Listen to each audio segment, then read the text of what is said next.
Allez, on y va. 1, 2, 2. C'est bon? Alors, on y va, la bataille. Cette semaine, Parashat Vayera. C'est bon, c'est ok? Cette semaine, Parashat Vayera. Alors, on va, Bezrat Hashem, voir ensemble un très grand Yesod que le Zohar HaKadosh nous dévoile sur notre Parasha. Vous savez qu'on a une Parasha cette semaine, Parashat Hashavua, très spéciale. Pourquoi? Le Shiur est donc pour la réfoua chez les mains de Raphaël Gal Marouf Ben Mazalafen. J'aime qu'il y ait une grande réfoua chez les mains. Alors, donc Parashat Vayera, il est marqué que Akadosh Baruch Hu, pourquoi la Parasha est une Parasha très spéciale? Parce que dans notre Parasha, on assiste à une Tochacha. Akadosh Baruch Hu a réprimandé Moshe Rabbeinu. Akadosh Baruch Hu était en dialogue avec Moshe Rabbeinu et Moshe Rabbeinu a vu tout ce qui se passait en Mitzrayim, tout ce qui se passait en Égypte, tout le mal que les Béné Israël étaient en train de supporter, de subir, toutes les souffrances. C'était très difficile pour le peuple. Et voilà que Moshe Rabbeinu vient chez Akadosh Baruch Hu et il lui dit qu'est-ce que c'est que ces souffrances que subit le clan Israël, pourquoi est-ce qu'il y a tellement de souffrances, pourquoi est-ce qu'il y a tellement de gens qui sont dans la misère, dans le rat, dans le mal. Et à ce moment-là, Akadosh Baruch Hu a une réaction, entre guillemets, inattendue, où Hashem réagit en disant Chaval al deavdin velo mishtakrim. Akadosh Baruch Hu dit à Moshe Rabbeinu Chaval al deavdin. C'est je regrette ceux qui ont été perdus, je regrette ceux que j'ai perdus, ceux qui ne sont plus de ce monde, velo mishtakrim, et qu'on n'arrive plus à trouver. Nous dit Rashi, qu'est-ce qu'Akadosh Baruch Hu a dit à ce moment-là à Moshe Rabbeinu? Nous dit Rashi, Akadosh Baruch Hu était en train d'exprimer à Moshe Rabbeinu que Abraham, Yitzhak et Yaakov, eh bien, ils ne sont plus de ce monde, et eux, c'était des serviteurs fidèles. Eux, c'était des personnes qui étaient attachées à Akadosh Baruch Hu, comme Akadosh Baruch Hu voulait qu'ils soient attachés. Chaval al deavdin velo mishtakrim. Toi, Moshe Rabbeinu, entre guillemets, tu ne te comportes pas, entre guillemets, comme il faut. Il y a eu ici une kpeda, il y a eu ici un reproche que Hachem a fait à Moshe Rabbeinu. Chaval al deavdin velo mishtakrin. Aïe aïe aïe, combien est-ce que c'est dommage. Dans ce monde, il n'y a plus Avraham, Yitzhak et Yaakov. Il y a des gens, mais qui ne sont pas comme ce qu'Akadosh Baruch Hu voulait, c'est-à-dire Moshe Rabbeinu. Chaval al deavdin velo mishtakrin. Alors il faut essayer de comprendre, parce que ici c'est quelque chose de très spécial. On a affaire ici à, quelque part, Chas v'Shalom, Moshe Rabbeinu. Moshe Rabbeinu, c'est celui qui représente, c'est celui qui nous a donné toute la Torah. Celui qui a représenté la Messirat à Torah. Avraham, Yitzhak et Yaakov, comme on l'a expliqué plusieurs fois, ce sont eux qui ont mis en place la création du clan Israël. Mais ceux qui nous ont transmis la Torah, c'est Moshe Rabbeinu, celui qui nous a transmis la Torah, c'est Moshe Rabbeinu. Moshe Rabbeinu nous a transmis la Torah. Moshe Rabbeinu, c'est celui qui est pour nous le Moré derrière, c'est celui qui nous montre le chemin qu'il faut prendre, le chemin qu'il faut emprunter pour servir Akadosh Baruch Hu. Et ici, Akadosh Baruch Hu est en train de reprendre Moshe Rabbeinu et en train de lui dire voilà, la façon avec laquelle tu m'as servi, ce que tu as fait comme remarque, ce que tu m'as dit, il y a ici un manque de Emouna, il y a ici un manque de foi de ta part, il y a ici une avodat Hashem qui ne va pas. Chaval al deavdin velo mishtakrin. Je regrette les avot akdoshim, je regrette Avraham, Yitzhak et Yaakov qui eux étaient là et qui eux faisaient les choses comme il faut. Évidemment que chez Akadosh Baruch Hu, ça veut rien dire, ça ne signifie rien du tout. Le fait de regretter, il n'y a pas de regret chez Hachem. Mais si Akadosh Baruch Hu, si c'est marqué ici dans le Midrash qu'Akadosh Baruch Hu a exprimé comme un regret, c'est que ici Akadosh Baruch Hu est venu donner à Moshe Rabbeinu un secret. Il est venu lui donner l'enseignement que nous on doit recevoir, la façon avec laquelle on doit servir Akadosh Baruch Hu, qui était chez Avraham, Yitzhak et Yaakov, et que quelque part on a perdu dans une certaine génération. Et ça, c'est ce qu'Akadosh Baruch Hu exprime ici.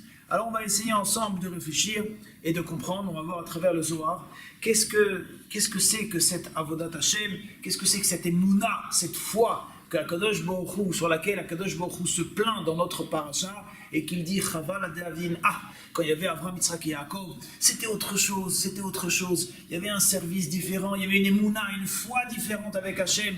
Maintenant, on n'est plus dans cette même foi. On va essayer de comprendre où est-ce que se situe exactement le reproche et qu'est-ce que Akadosh Baruch Hu attend de nous et qu'est-ce qu'on doit apprendre de notre paracha. Vous savez qu'il y a une Gemara dans Masechet Ta'anit. La Gemara dans Masechet Ta'anit, il y a tout d'abord une Gemara dans Masechet Nedarim. On va voir ensemble une Gemara, une histoire qui est racontée dans Masechet Nedarim, dans Daf Mem Tet Amud Bet. La Gemara nous raconte Rabbi Yehuda Lo ata lebe Ta'anita. Gazar Rabban Shimon ben Gamliel Ta'anita. La Gemara nous raconte dans Masechet Nedarim, Daf Mem Tet Amud Bet, il y avait Rabban Shimon ben Gamliel. C'était un des très grands sages de l'époque, Rabban Shimon ben Gamliel, qui avait été gozer un ta'anit. Voilà, on est dans la période des Shovavim, il y en a qui organisent des jeûnes. Lui, il avait organisé un jeûne. Rabban Shimon ben Gamliel, et bien évidemment que le jour du jeûne, il a organisé à ce qu'il y ait comme ça un rassemblement avec des tfilotes, avec des prières, et pour que tous les gens se renforcent, se ressaisissent, et que le jeûne soit accepté, soit agréé par Akadosh Baruch Hu. Alors il a organisé un jeûne, et voilà qu'il y avait un Tana qui s'appelait Rabbi Yehuda.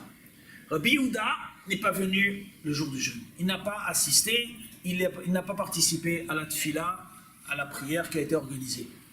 Alors Rabban Shimon ben Gamliel était très étonné. Comment ça se fait qu'il n'est pas venu?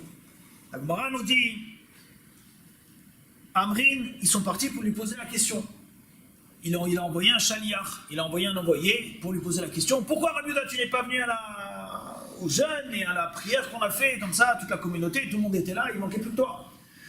Rabbi Yehuda lui a dit, Lo itle kisouye, je n'avais pas de manteau pour me couvrir. C'était quelqu'un, Rabbi Yehuda, qui était extrêmement pauvre, nous dit le Talmud. Le Talmud raconte que c'était quelqu'un qui était très très pauvre. Il n'avait pas de manteau. Dehors, il faisait très froid. Il n'avait pas de manteau. Il vivait dans une petite, bicoque. Il pleuvait à l'intérieur. Tout était humide. Il avait froid. Il était chez lui à la maison et il n'avait pas de manteau. Alors dehors, c'était encore pire. Donc il n'est pas venu le jour du jeûne. Il dit voilà, c'est parce que j'avais pas de manteau.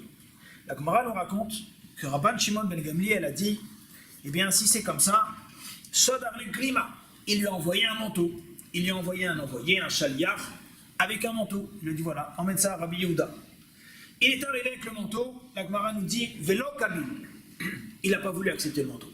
Il a dit non, moi je ne reçois pas, je ne veux pas profiter de l'argent des autres. Ce qu'Akadosh Baruch Hu m'a donné, il me l'a donné. Ce qu'il veut me donner, il me le donne, je ne profiterai pas de l'argent des autres. Et il n'a pas voulu prendre le manteau. Le chaliach, celui qui était envoyé de Rabban Shimon ben Gamliel, était très étonné. Lui aussi c'était un tzaddik, évidemment, c'est un Talmid Chacham. Alors il était très étonné.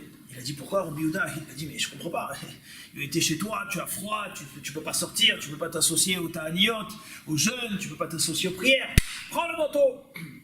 Il a dit pourquoi est-ce qu'Akadosh Baruch Hu t'a mis comme ça? Il voit dans sa maison, ça gouttelait de tous les côtés. Il s'est froid, c'était obscur. Rabbi Yehuda a vu que ce chaliach était très étonné de la situation dans laquelle il était. La Gemara nous dit, Chazima Yeka, Dalet Sifta ve'ale limshluche Chazima Yeka.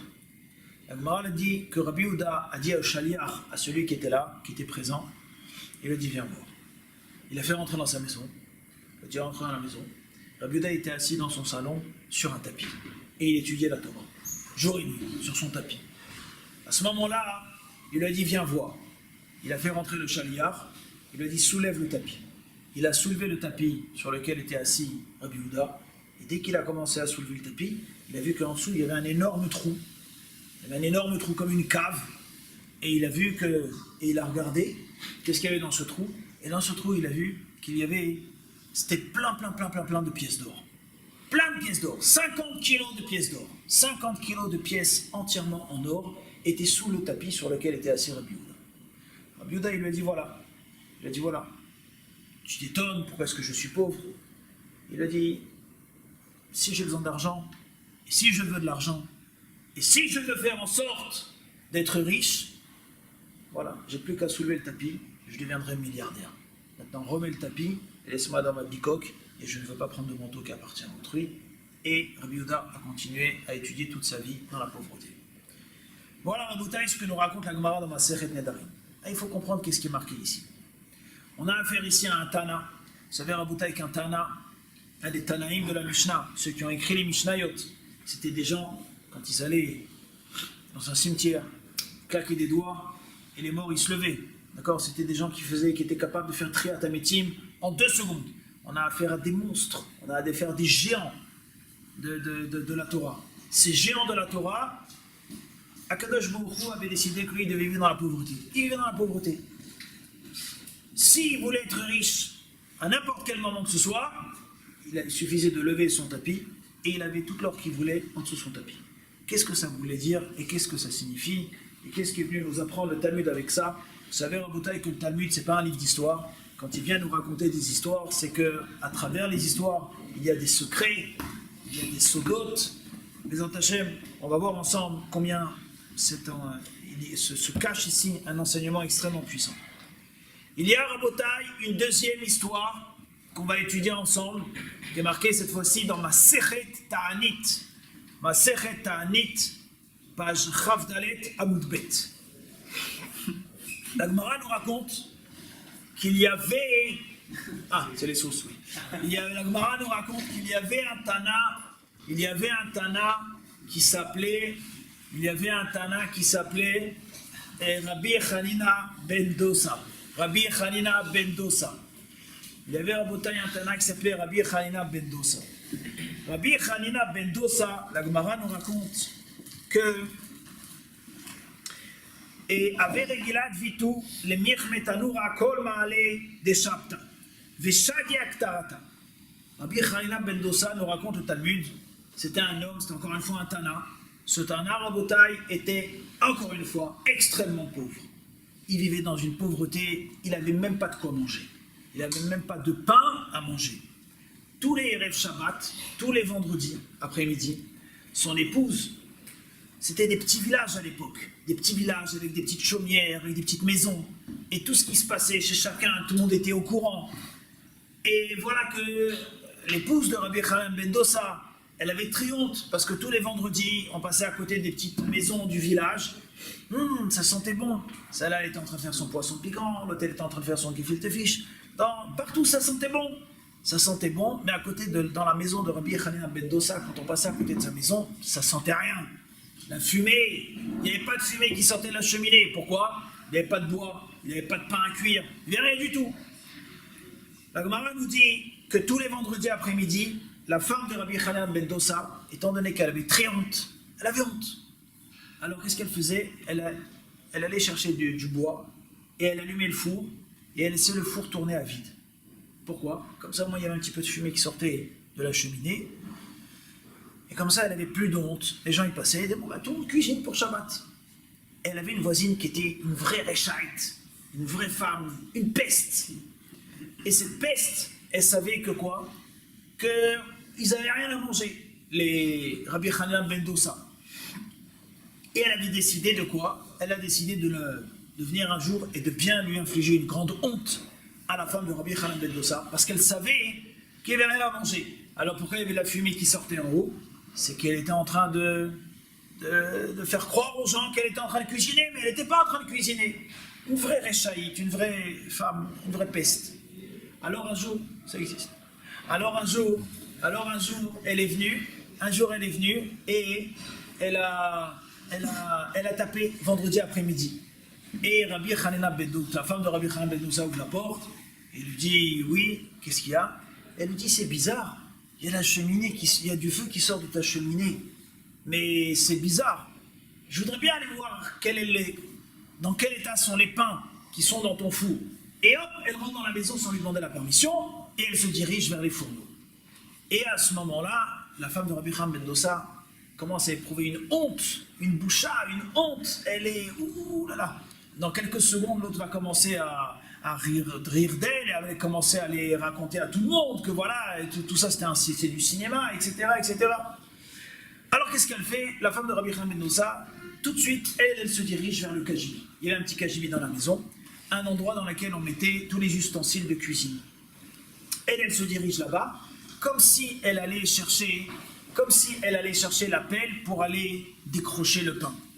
Et voilà que l'autre se dirige vers le four, et il y a un miracle, et le four était plein de pain, et le four était débordant de pain, et tous les ustensiles et tous les bacs qui étaient dans la cuisine étaient pleins de pâtes, et la pâte déborde partout, et la femme, donc c'est la voisine, la petite peste, elle lui dit, hey, viens ici, je ne sais pas comment elle s'appelait, viens ici Myriam, viens vite, le four va exploser, le pain est en train il y a trop de pain et tout a cuit, tout va cramer. Et elle qui était partie dans le cagibi, comme si elle allait chercher la pelle pour aller décoller le pain, lui dit, oui, je suis justement partie dans le cagibi pour aller chercher la pelle, pour venir décoller le pain, j'arrive. Et elle vient et elle décolle son pain. La Gemara nous dit, elle a donc mérité, elle a eu un très grand miracle. Un très grand miracle, parce qu'il n'y avait rien dans son four. Elle a eu un très grand miracle. Akadosh Baruch Hu l'a sauvée, l'a sauvée de la honte, et lui a donc donné beaucoup de pain. Mais la Gemara s'interroge et demande, mais pourquoi est-ce qu'elle est partie, au moment où l'autre s'est dirigé vers le four, pourquoi est-ce qu'elle est partie vers le cagibi pour aller chercher la petite pelle pour aller décoller le pain? Elle ne savait pas encore qu'il y avait du pain dans son four, elle n'avait pas vu le pain. C'est que quand l'autre lui a dit, hey, il y a du pain dans ton four, viens vite le décoller. À ce moment-là, elle dit, oui, mais justement, je suis parti chercher la petite pelle. La Gemara nous dit que la femme de Rabbi Chanan ben Dossa, quand elle a vu la peste rentrer chez elle, se diriger vers le four, et qu'elle allait ressentir une honte, elle était sûre qu'Akadosh Baruch Hu allait lui faire un nis. Sûre qu'Hachem allait faire un miracle. Sûre qu'Hachem allait remplir son four de pain, et donc, elle est partie chercher la pelle pour aller décoller le pain. Et quand l'autre l'a appelée, elle savait déjà qu'il y avait du pain. Elle lui dit, oui, j'arrive avec ma petite pelle pour décoller le pain. Ça, Rabotai, c'est ce que nous raconte le Talmud. C'est des histoires qui sont bizarres. Qu'est-ce que ça veut dire, ça? Ça veut dire quoi qu'il y a... Qu'est-ce qu'on a nous raconter ici? On raconter ici des nissim, on raconter ici des miracles. Des miracles, il y en a eu des centaines, et des milliers, des millions et des milliards dans l'histoire du clan Israël. Pourquoi on nous raconte juste cette histoire? Encore une fois, on a affaire, étonnamment, à un Tana. Un Tana qui était les sages de la Mishnah. Un Tana qui n'avait pas de quoi manger. C'est bizarre. Tous ceux qui ont investi dans les Mishnayot, ils ont l'air de... Ça n'avait pas l'air de trop marcher dans la banque. Mais c'est bizarre. Pourquoi le Talmud nous raconte qu'ils n'avaient pas de quoi manger? Ils n'avaient rien du tout. Et ils ont eu des miracles. L'autre, il est assis sur son tapis, d'accord? Il est en train d'étudier jour et nuit, c'est un Tana, il fait comme ça, le mort il se lève dans le cimetière. Tu veux savoir si j'ai de l'argent? Il lève son tapis, il y a 15 milliards. Il remet son tapis, il continue à vivre comme un pauvre. La femme de Rabbi Chanan ben Dossa, ils n'ont pas de quoi manger, ils n'ont pas de quoi finir la journée, ils n'ont pas de quoi passer le Shabbat. Mais quand elle claque des doigts, hop, le four se remplit, la cuisine est remplie de pain et de victuailles, et il y a des nissim et des miracles. Qu'est-ce que ça veut dire tout ça? Qu'est-ce que ça vient nous apprendre? C'est quoi toutes ces histoires? Il faut comprendre à Botaï qu'est-ce qui est marqué ici, quel est l'enseignement qui est marqué ici. Quelques jours après, la Gemara nous raconte dans Masechet Ta'anit que la femme de Rabbi Chanan ben Dossa est venue le voir. Elle lui a dit, ça y est, Dayenu, ça suffit, c'est trop difficile. On n'a même pas de quoi manger. On n'arrive plus à vivre, même avec le minimum vital. Maintenant, ça y est, ça suffit. Demande à Kadosh Baruch Hu à ce qu'il nous fasse un miracle et qu'il nous donne de l'argent. Elle savait que les miracles pour eux c'était tac. Alors qu'Akadosh Baruch Hu il nous fasse un miracle. Son mari lui a dit ok, tu veux qu'Hachem il nous fasse un miracle, il n'y a pas de problème. Il a fait des tfilotes. Il lui a dit va là-bas. Il y a une caisse dans le côté de la maison, dans un coin du salon. Elle est partie dans le salon, il y avait une caisse. Il lui a dit ouvre la caisse. Elle a ouvert la caisse. Il y avait dedans 50 kilos de pièces en or. Voilà. Kadosh Baruch Hu, il t'a donné. Maintenant, avec ça, on va s'acheter un château. On va vivre la belle vie. Et voilà, tu voulais de l'argent, en voilà. La femme de Rabbi Chanan ben Dossa était très satisfaite, très heureuse. Et elle part le soir dormir avec Menuchat Nefesh. Elle se sentait bien. À partir de demain, c'est la vie de château. Darjeeling tous les soirs. Et tout ce qu'il fallait. Whisky à volonté, avec miel et sans miel, tout. Alors, en Botaï, la Gemara nous raconte que la Gemara nous raconte que la nuit, elle a dormi et elle a rêvé. Et qu'est-ce qu'elle a rêvé? Elle a rêvé qu'elle était en haut dans le Olam Haba et qu'on lui avait attribué sa place dans le monde futur. Et elle se trouve dans l'espace dans lequel elle va se trouver dans le monde futur. Donc elle a là-haut une suite, parce qu'il n'y a pas que ici qu'il y a des suites, une suite là-haut, une grande suite qui était donc sa demeure dans le monde futur pour l'éternité. Et elle arrive dans sa suite, et elle arrive dans son appartement, donc un très très grand pavillon. Elle rentre dans la maison, tout est luxueux, tout ce qu'on peut imaginer. Et puis elle rentre dans la salle à manger. Il y avait une table qu'on ne peut même pas imaginer, des plus belles tables qui existent. Et puis elle voit que la table, elle est bancale. La table, elle bouge. Alors elle dit, c'est bizarre, pourquoi cette table, elle bouge? Et dans son rêve, elle regarde la table, et elle regarde sous la table, et elle voit que la table, au lieu d'avoir 4 pieds, elle avait que 3 pieds. Donc la table qui avait 3 pieds, bon ben, si tu la touches pas, elle tient, mais dès que tu fais comme ça, pof, la table elle tombe. Alors elle se demande dans son rêve, elle est dans son rêve, et puis elle est dans son rêve, elle est dans son Olam Haba, et elle se demande, elle dit, mais qu'est-ce que c'est que ça? Pourquoi est-ce qu'il n'y a que 3 pieds à la table? C'est bizarre. Et on lui dit, oui, le 4e pied, on te l'a déjà donné quand tu étais en bas sur terre. C'était la caisse de pièces d'or que tu as reçue. Ça t'a enlevé 1 pied dans ta table là-haut. Alors maintenant, pour l'éternité, tu auras une table avec 3 pieds. Et paf, elle se réveille. Elle se réveille le lendemain. La femme de Rabbi Hanan ben Dossa, elle va tout de suite chez son mari. Elle lui dit, écoute, j'ai fait un rêve terrible cette nuit. J'ai changé d'avis. Redonne la caisse de pièces d'or. Parce que sinon, là-haut, quand on va arriver, on aura une table pour l'éternité qui sera qu'avec 3 pieds et qui n'aura pas 4 pieds. La Gemara nous dit, Rabbi Hanan ben Dossa a fait une grande fila. La Gemara nous dit qu'à ce moment-là, est descendu comme une main du ciel, a repris la caisse et l'argent a disparu. La Gemara nous dit que le 2e miracle était plus important que le premier. Le fait de donner, c'est plus facile quelque part de recevoir du ciel que quelque part rendre au ciel ce qu'il nous a donné. Voilà, Rabotai, ce que nous raconte la Gemara sur la vie de Rabbi Hanan ben Dossa. Qu'est-ce que ça veut dire? Qu'est-ce que ça signifie? Qu'est-ce qu'on vient ici nous apprendre? Quel est le sod qui est marqué ici? Cette femme de Rabbi Hanan ben Dossa, qu'est-ce qu'elle a compris? Qu'est-ce qu'elle vient nous enseigner ici à travers cette histoire au niveau de la Emouna, au niveau de l'enseignement de ce qu'on reçoit d'Akadosh Baruch Hu? Alors on va essayer de comprendre, puisque quelque part c'est dans notre paracha Rabotai, c'est dans notre parachat Shavua, dans lequel Akadosh Baruch Hu dit Chaval al de avdin velo mishtakrin. Hachem quelque part dit, ah, j'ai perdu Avraham, Yitzhak et Yaakov, ils sont plus dans ce monde. Leur émouna, leur foi, c'était quelque chose d'unique. Toi, Moshe Rabbeinu, c'est pas ce que j'avais avec Avraham, Yitzhak et Yaakov. Qu'est-ce que Akadosh Baruch Hu est en train de nous reprocher ici? Qu'est-ce que Moshe Rabbeinu nous apprend à travers ce reproche? À quel niveau est-ce qu'on doit servir Hachem au niveau de la émouna? Alors on va essayer de voir à travers toutes ces histoires qu'on a ramenées, Bezrat Hachem, un très grand yesod. Une dernière histoire à Boutaï, avant que vous fassiez dodo. Donc, là, une dernière histoire qui est ramenée dans le Talmud Yerushalmi, dans Masechet Ketuvot.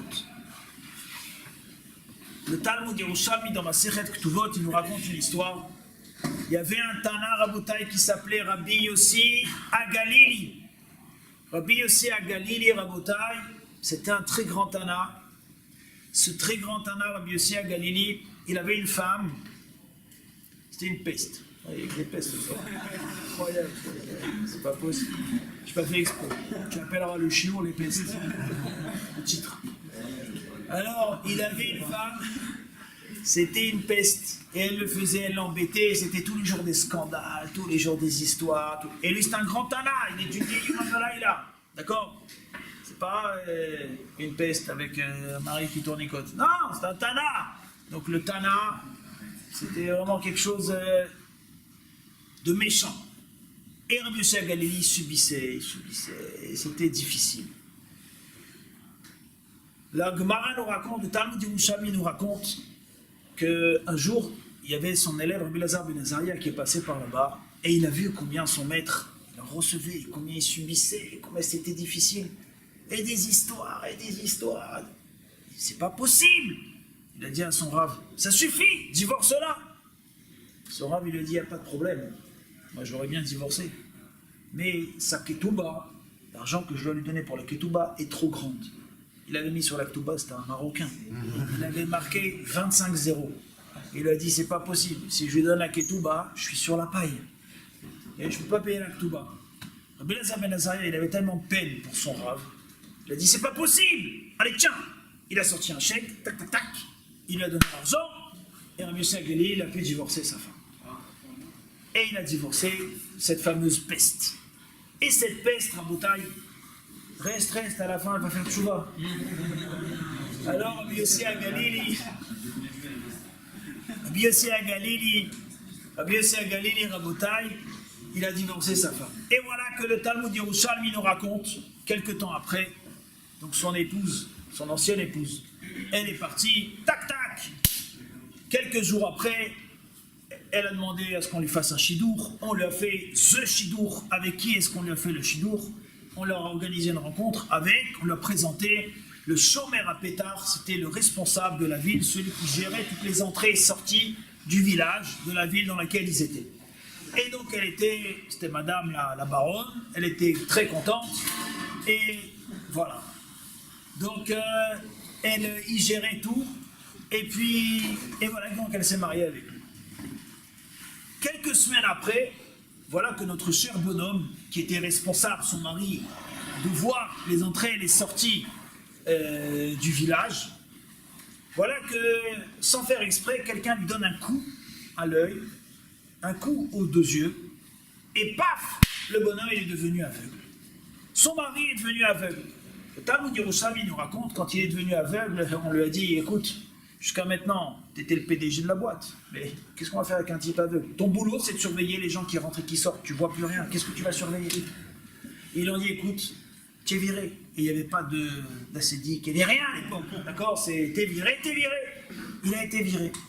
Et voilà qu'il est avec sa presque nouvelle femme, ça fait même pas 2 mois qu'ils sont mariés. Et il a été viré, plus de boulot. Les premiers temps, ils ont vécu sur ce qu'ils avaient un petit peu mis de côté. Et puis après, ils ont commencé à mendier. Et ils ont mendié, et ils allaient de rue en rue. Et puis tous les jours, ils allaient mendier pour pouvoir manger. Et le Talmud Yerushalmi nous raconte qu'un jour, il pleuvait, et ils avaient fait toutes les rues de la ville. Et ils avaient déjà demandé à tout le monde. Et c'était un moment, période de vacances, la moitié des gens étaient partis, et ils n'avaient plus où demander, et ils avaient faim. Et son mari qui était aveugle, il n'arrivait même pas à se déplacer, c'était elle qui l'emmenait à droite, à gauche. Et à ce moment-là, son mari lui dit, écoute, on est parti chez tout le monde, on a demandé de l'argent à tout le monde. Et elle lui dit, oui, sauf une rue. Il y a une rue qu'on n'a pas faite. Il lui dit, alors, on va y aller dans cette rue. Elle a dit, je n'irai jamais dans cette rue. C'est la rue où vit Rabbi Yossi Agali, mon ex-mari. Jamais j'irai dans cette rue pour lui demander à manger. Moi, je vais aller lui demander à manger à cette espèce de papa. Elle était restée peste. Alors, son mari lui a dit, ah bon, tu ne vas pas aller lui demander à manger, alors qu'on n'a rien à manger. Il avait un bâton. Talmud Yerushalmi nous raconte, et il a commencé à la frapper. Eh ouais, ça vous rappelle des cas ou pas? Alors, la Gemara nous raconte, il l'a frappée, jusqu'à que finalement, elle a accepté, elle a dit, bon ben, allez, elle a fini par accepter, sous la souffrance, d'aller dans la rue où vivait Rabbi Yossi Agali. Et voilà qu'elle rentre dans la rue où vivait Rabbi Yossi Agali. Rabbi Yossi Agali, c'était quelqu'un qui avait beaucoup d'appartements. Il avait beaucoup d'appartements. Et quand il est arrivé là-bas, il a entendu que quelqu'un était venu demander dans la maison de l'argent, à manger. Et c'était qui? C'est son ex-femme.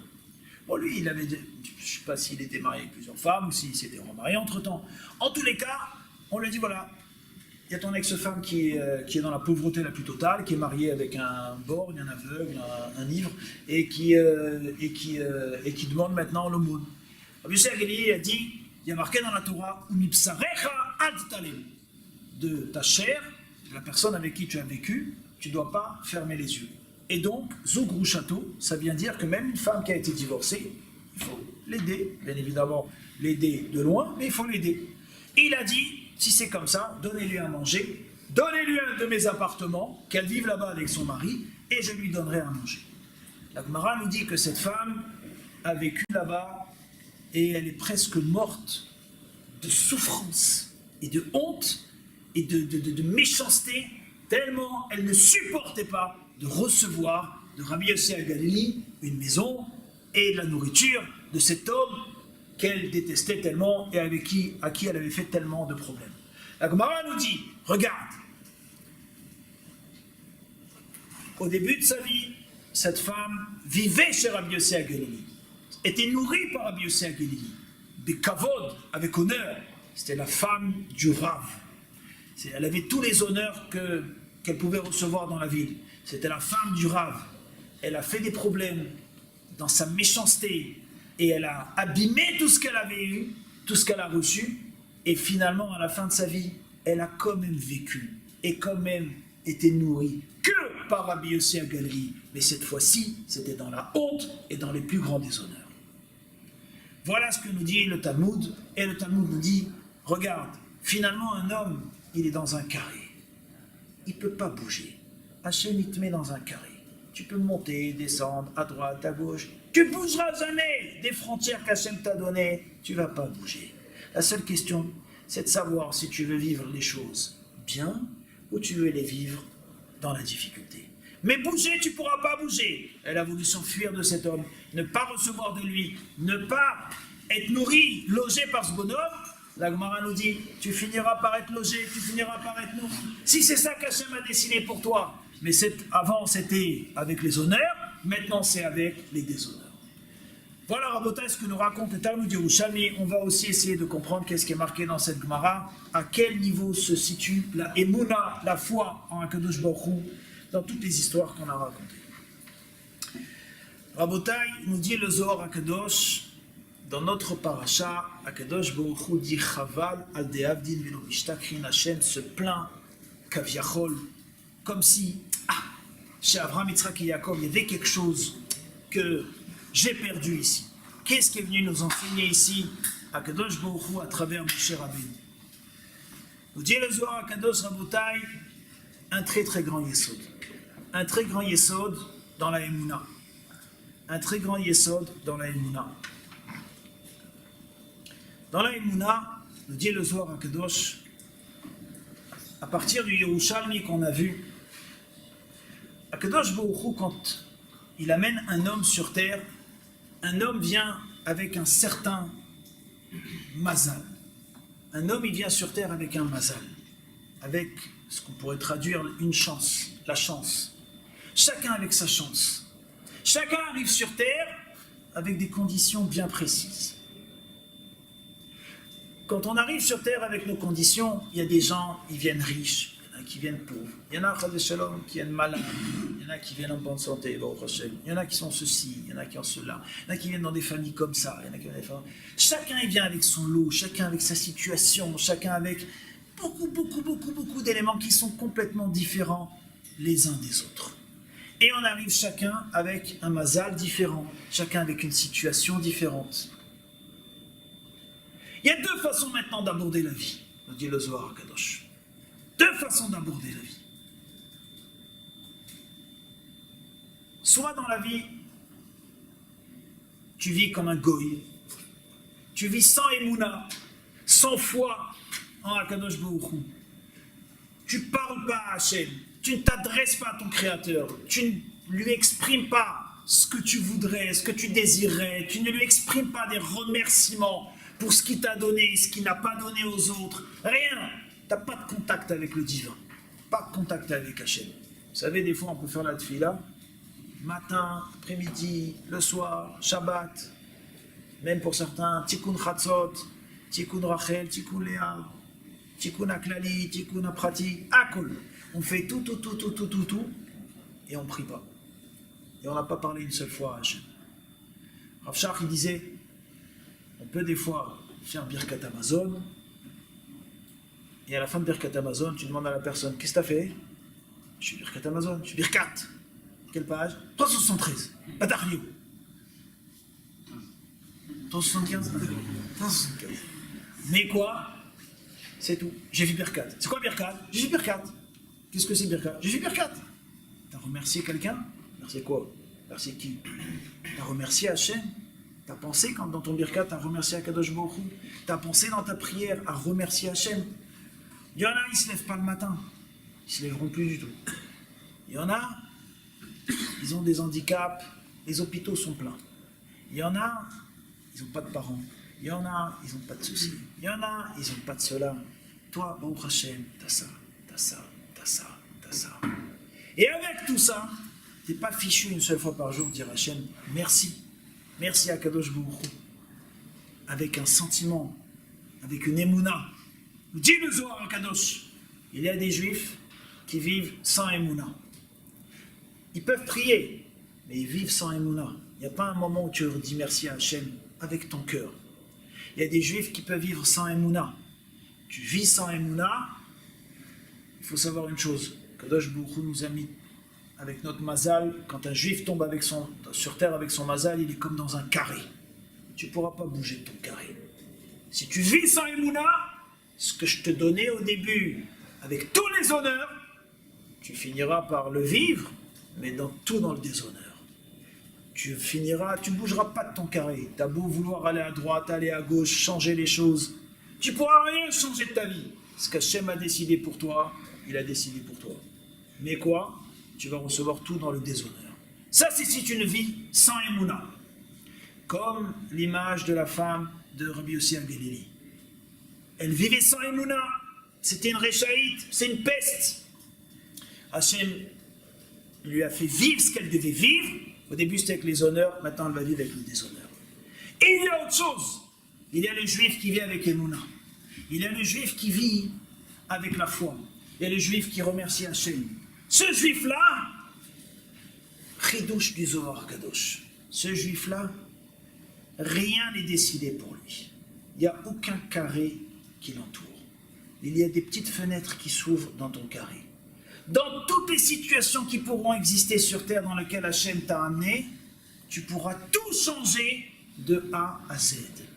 Tu t'appelles Rabbi Yehuda Anassi, tu t'appelles Rabbi Yehuda. Hachem a décidé, ton mazal, c'est d'être un pauvre, de vivre dans une bicoque et d'étudier toute ta vie la Torah dans la pauvreté.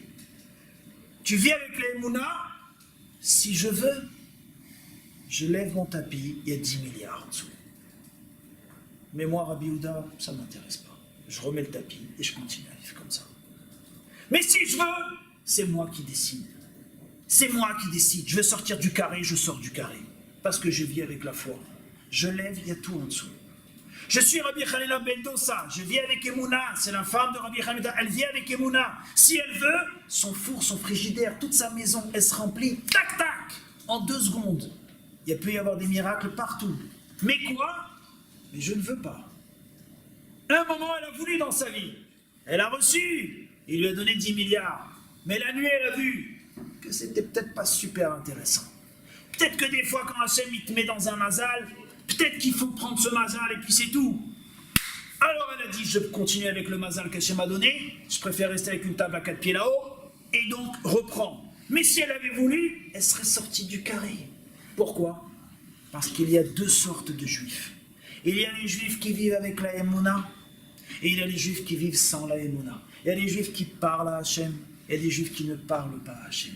Il y a des juifs qui parlent à Hachem, c'est eux qui décident ce qui va leur arriver sur terre. Hachem t'a mis dans un mazal, t'a donné un mazal, ça c'est ton petit carré. Les portes, tu les ouvres comme tu veux, et tu fais ce que tu veux. Et ça c'est que si tu vis dans la Emouna. Tu ne vis pas dans la Emouna, alors même ce que tu as, tu vas le vivre mal, comme la femme de Rabbi Hanina, comme la femme de Rabbi Yossi HaGalili. Rabbi Isai, Chaval al de'avdin velo mishtakrin, HaKadosh Baruch Hu dit à Moshe Rabbeinu. C'est ça le secret. Moshe Rabbeinu est venu se plaindre. Pourquoi tu fais du mal? Pourquoi le béni Israël il souffre? Pourquoi du mal à droite? Pourquoi du mal à gauche? HaKadosh Baruch Hu lui dit Chaval al de'avdin velo mishtakrin. Apprenez des avot, apprenez de vos pères Abraham, Yitzhak et Yaakov. Quel est le message que nous a transmis ici Hachem? Quel est le message que nous a transmis Moshe Rabbeinu? Dans la vie, peut-être que des fois c'est pas agréable, peut-être que des fois tu as des épreuves, Peut-être des fois, tu as des missionnotes, des épreuves dans ta vie. Tu sais quoi? Les épreuves, tout le monde en a.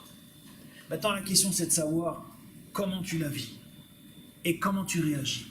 Si tu vis avec Emouna, si tu parles à Hachem, avoir des problèmes, c'est normal. Un type sans problème, c'est un Suisse. Les Suisses, ils sont dangereux. D'accord? Alors, un type avec des problèmes, c'est normal.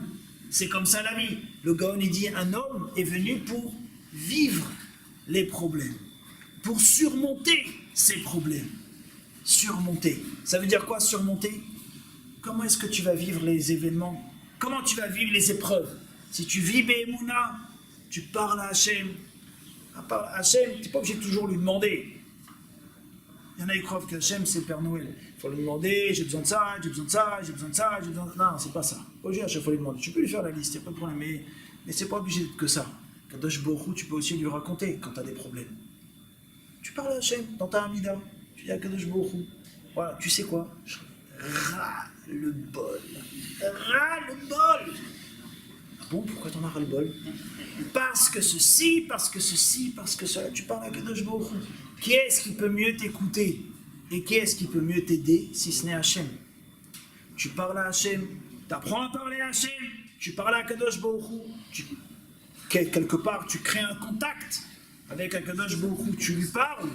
Alors si tu parles à Kadosh Baruch Hu, tu viens avec Emouna, Hachem il te donne une force, tu deviens maître de la situation. Dans peu de temps, c'est toi qui vas décider. Tu veux de l'argent, tu l'auras. Tu veux ça, tu l'auras. Tu veux ceci, tu l'auras. Nous, on n'est peut-être pas au niveau de la femme de Rabbi Hanina ben Dosa pour dire « je ne veux pas l'argent parce que je veux le garder mon quatrième pied pour la table là-haut, dans le Olam Haba ».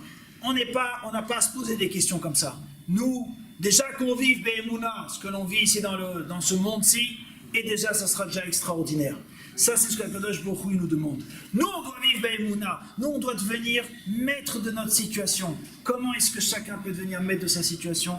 Chacun doit et peut devenir maître de sa situation. Comment? Plus tu parles à Hachem, plus tu exprimes ta Emouna envers Hachem, plus tu grandis ta Emouna, plus Hachem, il fait de toi le maître de la situation. C'est toi qui décides. Maintenant, qu'est-ce qui te dérange? Ça te dérange, tu vas voir. En très peu de temps, ça va changer. Ça te dérange, ça va changer. Il y a des gens chez qui les problèmes, ils restent 30 ans. Il y a des gens chez qui les problèmes, c'est comme une vague qui est passée sur le sable, ça y est, tout a été aplati, et hop, en 2 secondes, ça y est, on a changé, et les choses, elles avancent. Et l'histoire continue, et l'histoire continue. Il y a des gens chez qui ça passe vite, il y a des gens chez qui ça traîne, il y a des gens chez qui ça prend 15 ans, il y a des gens chez qui ceci. Pourquoi? Qu'est-ce qui fait que ici c'est comme ça, ici c'est comme ça? Ça dépend de ta Emouna. Dis le Zohar HaKadosh, ça dépend de ta Emouna. Tu as une Emouna à Kadosh Baruch Hu, tu parles à Hachem. Et encore une fois, arrêtez de croire que quand on fait Shacharit, Mincha, Arvit, on est en train de prier, en train de parler à Hachem. C'est pas parce qu'on fait ça qu'on parle à Hachem. On peut faire cette fila, ne pas parler à Hachem. C'est pour ça que c'est marqué dans la halakha, quand tu fais ta Hamida, à un moment, dans ta Hamida, tu dois parler dans ta langue maternelle. Tu dois parler en français. Tu dois parler et faire une prière que toi tu fais, que toi tu inventes. C'est quoi une prière? C'est pas doux Seigneur. Ça, Raboutaï, c'est des trucs. Tu ressens même pas, tu comprends même pas ce que tu es en train de raconter. Dans ta langue, dans ce que tu ressens, c'est parler à Hachem comme tu parlerais à ton Créateur qui est capable de tout. Tout peut changer, tout peut être inversé, tout peut bouger. Il n'y a aucune limite, il n'y a aucune loi, il n'y a rien, rien, rien. Il peut tout faire, tout. C'est à lui que tu parles. Si on ne parle pas, c'est qu'on n'a pas conscience de ça. Et si on a conscience de ça, alors on parle et on ne s'arrête pas de parler. Et alors on finit Shacharit, c'est déjà l'heure de Mincha, on finit Mincha, c'est déjà l'heure de Arvit, on finit Arvit, c'est déjà l'heure de Shacharit. Donc on n'est pas à ce niveau-là. Mais au moins, quand tu fais ta prière, au moins, un petit peu de ça. Un petit peu de ça. Ça c'est la Emouna, c'est la base de la Emouna. Tu viens avec cette Emouna, tu deviens Rabbi Yehuda, tu deviens Rabbi Hanina ben Dosa. Hachem te donne les clés, et après c'est toi qui décides, et c'est toi qui détiens toutes les forces dans ta vie, Et ça, c'est la bracha que Akadosh Baruch Hu nous a donnée dans la paracha, qu'il a donnée à Moshe Rabbeinu et qu'il a donné à Moshe Rabbeinu pour qu'il les transmette à ses enfants. C'est comme ça que les béné Israël pourront avancer et recevoir toutes les brachot Kulam dans leur vie. Bezrat Hashem, on se renforce bien là-dessus. Shabbat Shalom.